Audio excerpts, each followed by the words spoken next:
What's up, everybody? It's Alex from Heavy New York. We are at Warsaw Concerts. We got this weird little carburet Polish thing going on here. Yeah, I don't know what's going on there. Yeah, It's pretty interesting. This venue's like also a Polish embassy or something like that, so we really need to get Behemoth to play here. That'd be awesome. Let's get him. But we return with my good friend Joel Grind of Toxic Holocaust. Thank you so much. You guys just played a kick-ass set. Thank you. Thanks for having us. Yeah, no problem. So I normally save this question for the end, but I'm going to start off with it. When the fuck are we getting this awesome follow-up to Chemistry of Consciousness? That's kind of the question I keep answering. Yeah. Yeah, it's been a while. A lot's happened in between records. I started a new recording studio. Starting a new business for anything kind of just takes a while. Yeah. So that was a big factor in it. And but the good news is that it's done, and it will be out early next year. It's going to be out for the 20th anniversary of Toxic Holocaust. Really? So it's kind of a big deal about that, Yeah. So. Yeah. You mentioned the last time we spoke that you consider yourselves like the AC/DC of thrash. Sure. Kind of, or like, so. Keep it simple, stupid. Yeah, but being that, like, it's been so long since the release of your last record, and it is the 20-year anniversary. Are you planning to do maybe anything special for this record? It's slightly different. It's hard to explain. I don't want anyone to kind of, be anticipating something totally off the rails, but it is slightly different. The production style is a little different. It's a little more like early 80s, like reverby kind of. You'll see. It's a little bit more elaborate, I guess you could say. The songs are a little longer, but it's at the end of the day, it still sounds like the same band. I write in a certain way, and it's kind of my style. Yeah, which is really cool that you kind of stick with a formula that works for you. Being that you tend to stick with a formula, does maybe the making of each record get a little bit easier because you know what to expect? Well, I always try to challenge myself a little bit, at least either. I try not to do it like paint by numbers, you know what I mean? Where you could basically go, I know how a song is constructed on the last record, and I could just keep doing that over and over. But to be honest with you, it's kind of like, I like to challenge myself a little bit, either with the production style or just, the songwriting style. This one has a little bit more, I would say, elaborate midsection parts instead of just going like verse, chorus, bridge, verse, chorus type thing. There's a little bit more going on in the middle of the songs, but other than that, it's, Awesome. Yeah. Yeah. Now, being a vocalist, do you need to hear music in order to come up with lyrics, or has there ever been a time? Because I loved hearing you in between songs. This is for you satanic assholes out here, 666, and it leaves people guessing if it's either a pro Satan or against Satan. So. Yeah. But like, do you need to hear music in order to come up with lyrics, or does sometimes a concept determine like the music itself? That's a good question. I usually start with the music, and then for lyrics, I usually either, just come up with my own kind of story in my head about what the song will be about, or sometimes I'll get inspired by a movie or a book or something, but generally the music's always the first thing. Okay. And if the music isn't good, lyrics don't even matter. Right, yeah. That's kind of the, there's so many bands that just have terrible lyrics, but the music's good, bands I like, they're just like, those lyrics aren't very good, but yeah, the song just still kicks ass, so yeah. I'm not saying that lyrics are like a secondary thing or a secondary thought, but if you don't have that foundation, that's what makes a good song, in my opinion. Yeah. Now, we talked a little bit about the Portland, Oregon scene before. Now, one question I was really curious about is that, I interviewed so many bands from that Cascadian region, and, Sure. Witch Mountain, Yob, and a lot of these doom metal bands. Were you at all kind of like a standout band, being that you're more of a thrash-oriented band and your songs aren't, between 11 and 27 and a half minutes? Yeah. That stuff is super popular there. It still is. It's been that way for quite a while, and it's in Portland. It's generally like either, mostly either crust or doom metal stuff, like more crust on the punk side, and then the doomier stuff on the metal side. But we're kind of right in the middle of that. It's sort of like the thrash metal thing is like, it's just unique to. There's not many bands in Portland that do that, So I guess we do stick out a little way, but we get along with a lot of those bands. We play with a lot of those bands still, so kind of just works somehow. Portland's like, the music scene isn't super big, so a lot of people know each other from different genres and everything like that. It's not like a New York or something where it's so massive that you can have groups of people that aren't even aware of each other.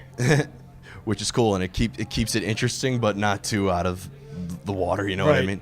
Like if you have a good drummer in Portland, he's probably in like 5 or 6 bands. That's the formula. There's a formula. Like if there's normally 100 vocalists in a scene, about only 20 of them could sing in key, and they all have their own bands. You have 1,000 guitar players who also play bass, and then you have one drummer who's in 40 different bands. That's right. That's right. Yeah. Especially the drummer, because the drummer is usually the hardest person in the band to find. Yep. Especially a good one. Exactly. And if your drummer sucks, your band sucks. So. Absolutely. Yeah. Now, one question I was really curious about is because your songs are very, very short, like and simple, which is something that I've always liked about you guys. After reviewing 1,000 doom metal records, it's a breath of fresh air to hear. Right. You're like, that song's done already? Yeah. But how do you know when a song is finished? Is there like a pinnacle moment where a song is like done? For me, it's usually just when I get bored with it. You know, like I guess I just have a short attention span or something, because I can't really have a song that goes on too long. I like to just kind of have something quick, memorable, and then just get out, you know, and unless it's super, like there's a, you know, if you come up with a riff and it's super inspiring where it just spawns like a couple other parts right off the bat, like, you know, like things that go along with that riff, then maybe it'll be a little longer. But, you know, like I just kind of, I come from more of a punk background, so I just like the short songs. Yeah. If you come from more of a punk background, because, you know, Randy Blythe did that, Derek Green from Sepultura was like that. They started more punky and then went into metal. So, like, how did you kind of go from a punk rock scene to a metal? See, I grew up in an area, like I didn't grow up in Portland. I grew up in Maryland, so it was a place called Elkton, Maryland, where it was kind of, before you could drive, you know, Philly or Baltimore were equal distance away from each other. But when you can't drive, you're kind of just stuck, you're isolated, you know? Yeah. So I didn't really have the luxury of like having friends that were like into one or the other. It was kind of just, we all just liked the music and we didn't really see it by genre.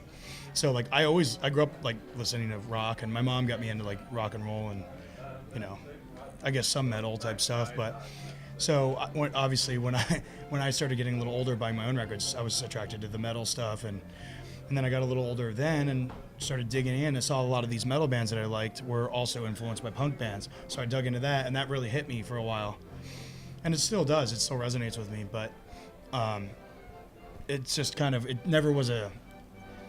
was never that different to me. Like that, like punk and metal to me were like always just like music to me. I agree with you. Like, you know, when I first came to New York and saw the hardcore scene, me wearing an Avenged Sevenfold shirt there, probably not my best idea, but like, you know, like I never understood how like an Agnostic Front or a Sick of It All fan can like not appreciate like Iron Maiden or Judas Priest. Right. To me, they're all aggressive forms of music. So what difference does it make, you know? Exactly. Yeah. Yeah, it's good songs are good songs. It doesn't really matter, you know? Yeah. So before we go, I want to thank you so much for your time. Thank you for having me. Yeah, of course, anytime.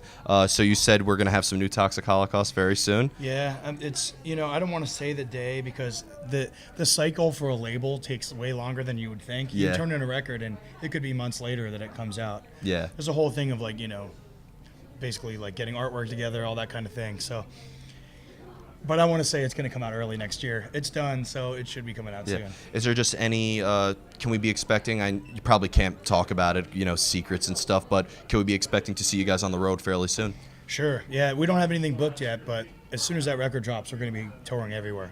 Fuck yeah. Just coming back here, coming back, you know, just doing worldwide stuff. Yeah, I gotta say that was an awesome performance. Thank you. I think the Nuclear Assault guys and the Municipal Waste guys are pissed because I think you tired out that crowd. I think that lineup tonight was perfect actually. Yeah. And I got word when we were playing that the show sold out like 2 or 3 songs into our set, so it was enough people coming through the door still while we were playing that. Yeah. So props to Municipal Waste for being able to bring that many people out, you know, and of course Nuclear Assault. So huge influence for me. So. Yeah, well, Municipal Waste had their last show that was supposed to be with Exodus got snowed out. Oh, so that's also like a lot of people are excited to see them, you know, that missed them that time. Yeah, I would have had to have missed it because I had jury duty that day. So, but thank you so much. Cheers, thank you. Hope you guys enjoyed the beautiful cabaret music. It's like, I don't understand how there's a ballet going up there and then just 2 floors down. It's like... I've never seen anything like this in my life. I keep looking for the dressing room, and I keep walking into the wrong rooms. Which is awesome. It's pretty cool. But thank you so much. Everybody, Joel Grind of Toxic Holocaust, new music coming very soon. This is Alex from Heavy New York, and we'll see you next time. Nastrovnia, as they say in Poland.